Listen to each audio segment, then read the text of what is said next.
Clinton is the unlikely and unhappy star of a new GOP ad. We will show you the commercial and the senator's retort in just a moment. But first, senior McCain advisor Nicole Wallace will be joining me in just a minute to talk about the strategy that they have afoot at this convention. But first, back on Race to the White House, I'm joined by two of our panel members here, Rachel Maddow, Michael Smerconish. Talk a little bit about this McCain strategy, Smirk, particularly as they have attacked the first pillar of this convention, and that is the choice of Joe Biden. When the commercial first aired, the Britney Spears commercial, I remember being on your program and dismissing it as sophomoric. And I underestimated the impact of that commercial. I think many of us did. I mean, the real gist of that hit piece is to say it's all hat and it's no cattle. What Barack Obama has got to do this week is talk substance to the point of ad nauseum, almost to the point of boredom, because the pomp and circumstance is going to be in that stadium with 70,000 people come Thursday night. But he cannot set himself up for what the McCain charge will be, which is it's all pomp and circumstance. That's what I believe they're going to try and do. Rachel, what is McCain's role in this convention?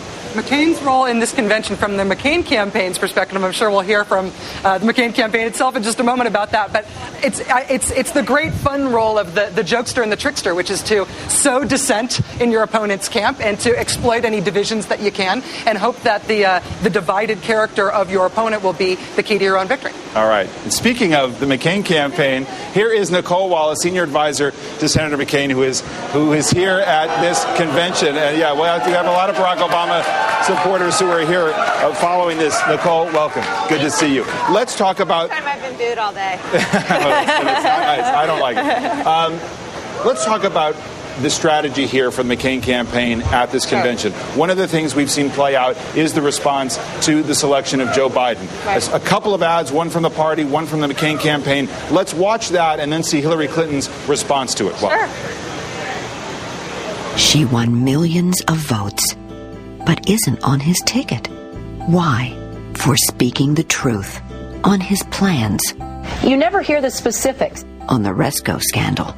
We still don't have a lot of answers about Senator Obama. On his attacks. Senator Obama's campaign has become increasingly negative. The truth hurt, and Obama didn't like it. I'm John McCain, and I approve this message. That is the ad. Hillary Clinton campaigning today had a response to it. Let's play that. Now, I understand that the McCain campaign is running ads trying to divide us. And let me state what I think about their tactics and these ads. I'm Hillary Clinton, and I do not approve that message. Is she foiling the effort to reach these Clinton supporters and get them into the McCain camp? No, she's doing what she needs to do, and I think she means what she says. And, you know, I'm sure that the Democrats will emerge from this week with a united convention. I think the open question is, will they come together in Ohio? Will they come together in Michigan? Will they come together in Pennsylvania? And that's where we're out fighting. We're fighting for their votes. We're fighting for former Hillary Clinton supporters because at least some of them supported her because they felt like she was the most qualified and the most ready to lead. So those are the voters that we're fighting for. We know it's a tough fight, and so that's why we're traveling the country. Isn't it particularly difficult because you have a lot of these Hillary Clinton supporters who still support her, wanted her on the ticket, wanted to see a woman as president, felt that she wasn't treated well in the course of the campaign, who have a lot of issues like the abortion question, like judges who will be forefront on their mind. What makes you think those are voters who would go to John McCain given his views on abortion, on judges? Well, with all you point out, it is surprising that so many of them are supporting John McCain. We cherish them, we thank them, we appreciate them, we fought hard for them, we'll continue to fight hard for them. And, you know, I think as we go into the final 70 days, that's where the real fight will be. The real fight will be for the hearts and minds of people who were looking for someone who was ready to lead from day one. But you really think they're up for grabs? I do, and I think the Obama campaign does too. So, well, listen, be careful in taking those voters for granted. If the Democrats lose, this will be why. Why? Because they take them for granted. Taking the former supporters of Hillary Clinton and any other independents in this country for granted. I think this campaign has been the reemergence of the middle, and I think that's really healthy. And it's great for your business because people in the middle are a lot more interesting to talk about than the right or the left of either party. But I think the right and the left are basically satisfied by their choices, and there's going to be this great struggle, a lot of attention paid to trying to woo over the independents. And, this has been the bread and butter of John McCain's support over the course of his career. We're going to have a lot of work to do. We're shocked that the polls are as close as they are. Absolutely shocked that in this climate, we're still in it. But, we're neck and neck. We're thrilled about that, and we're out fighting for every vote we can get. Let's talk about the selection of Joe Biden. There has to be a view in the McCain campaign that this was a good choice for Joe Obama. Biden is a great man, an accomplished senator, and a person of integrity. I think that picking him was like hanging a neon sign above Barack Obama's head that said, "I'm not ready." So, I think. Is there obviously a spirited crowd here with a point of view? I'm going to cancel any focus group we had scheduled because I think, their reaction is better than any group we could put together. The issue of Biden on the ticket and whether this hurts Obama's message of change.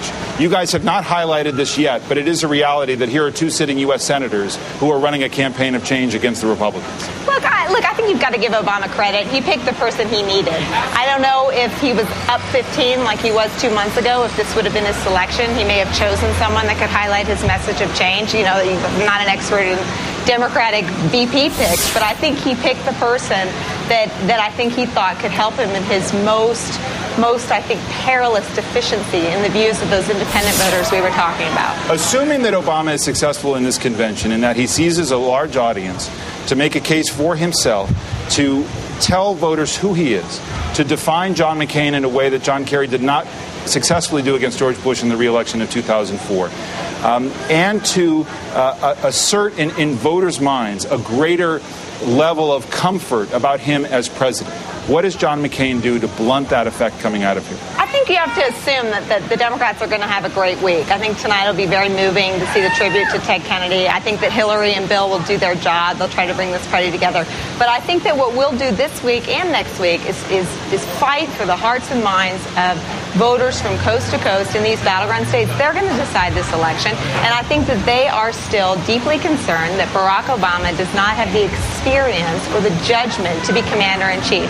So this is the first Democratic convention that I've ever been to where the message centers around a negative attack on the opponent. It's historic, and maybe it'll work. What do I know? But our convention will focus on John McCain's record of leadership and his record of putting his country But you say it's first. negative. You have spent and done successfully over the past couple of months turning this campaign away from John McCain and making it a referendum on Barack Obama. So the notion that you guys have not laid down a negative campaign marker seems untrue. Your fans here like you, David. What about the question? I didn't hear the question. The question is the notion that the McCain campaign has not run an attack campaign against Obama to make it all about Obama. Seems to be plain as day that it's not Obama who is... This campaign is obviously about both of them, and if you came out on the road, and I wish you would, I wish you all would come out on the road, but let's just see that John McCain travels the country and talks to everyday voters in town hall meetings about the economy, about his vision for creating energy independence in America for the first time in our history. Talks about keeping the country safe. He talks about bringing jobs back. So I think if you just watch our ads, if you just watch his ads, you only see a glimmer of what's happening in this campaign. You really have to come out and hear the unscripted discussions happening between John McCain and the voters. One of the questions, not to rile up this crowd, but one of the questions is about the prospects. Exactly. You're going to get an agent to walk me out? the prospect of Colorado, the Rocky Mountain West, an area that John McCain would have a natural affinity for and support in, particularly with independent voters in this state. How competitive is this state right now for your campaign? Very competitive. We are the underdog in every battleground state, and we are fighting tooth and nail for every vote that we can get. I think we'll remain the underdog. We expect the Obama ticket bill like this to get a 15-point bounce out of this convention, and we expect to be way behind again by the end of the week. They've got a head of steam with their VP announcement, with their convention, and so, we'll be working our little tails off. Okay. If I survive this mob on the way out. No. Nicole Wallace with the McCain campaign. Nicole, thanks very much. We'll see you again this week. Thank you. Appreciate it very much.